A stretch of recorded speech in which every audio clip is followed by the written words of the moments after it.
Merriam-Webster defines gimmick as an ingenious and usually new scheme or angle. Nintendo, for much of its history, has exemplified that as a company. From cards to toys to video games, they've often sought to innovate and experiment, and this is no more true than in one of their most famous IPs, the Super Mario Bros. From sports to space, diarrhea to doctorate degrees, the mustachioed frontman Mario has been through a ton of changes. Sure, some of these can be considered separate franchises at this point, but when a new theme, a new style, a new gimmick is introduced into a mainline game, it's a big deal. And in my personal opinion, none have been a bigger deal than Super Mario Sunshine. The Flash Liquidizer Ultra Dowsing Device, more commonly referred to as FLUDD, is a likely sentient, quite possibly sapient, talking super soaker that is in many ways the game's main character. At the very least, FLUDD's multitude of capabilities, otherwise known as nozzles, are almost always the answer to any of the game's puzzles and have paved the way for Mario's adventures on Isle Delfino. Which is... what? Exactly. Hey, spoiler alert in case you haven't beaten a 20-year-old, oh god. 20 years. The game's plot revolves around the desecration of Isle Delfino's many landmarks and regions. Orchestrated by Bowser and carried out mostly by his son, disguised as Mario, the place is filthy. It's like grandma's diaper fell off after Taco Bell.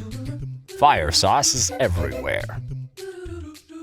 With a criminal justice system rivaling the ineptitude of our own United States, Mario is quickly sentenced to cleaning duty. Mario and FLUDD spray, slide, glide, gush, rush, and rocket across Isle Delfino and eventually save both the princess and the populace from God knows how many sludge-borne pathogens.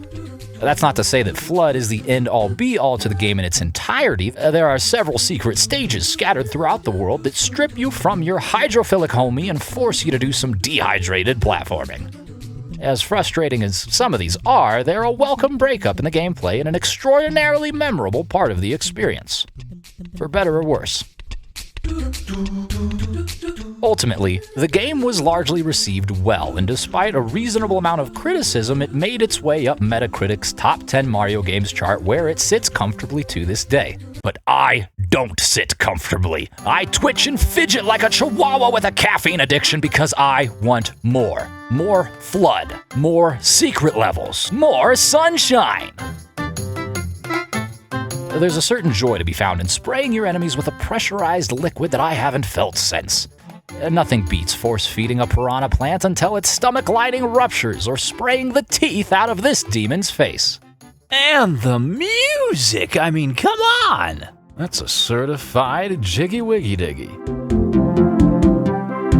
Look, nobody knows why Nintendo kicked off the millennium with a focus on mustachioed plumbers with mechanical packs upon their back, but clearly, it was a great idea. Luigi's gotten 3 games with the Poltergust, with each doing better than the last both financially and critically. I think it's fair to expect that a hypothetical Super Mario Sunshine sequel would eclipse its predecessor as well.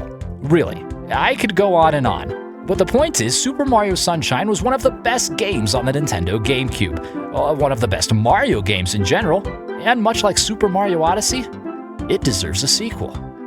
Don't you think?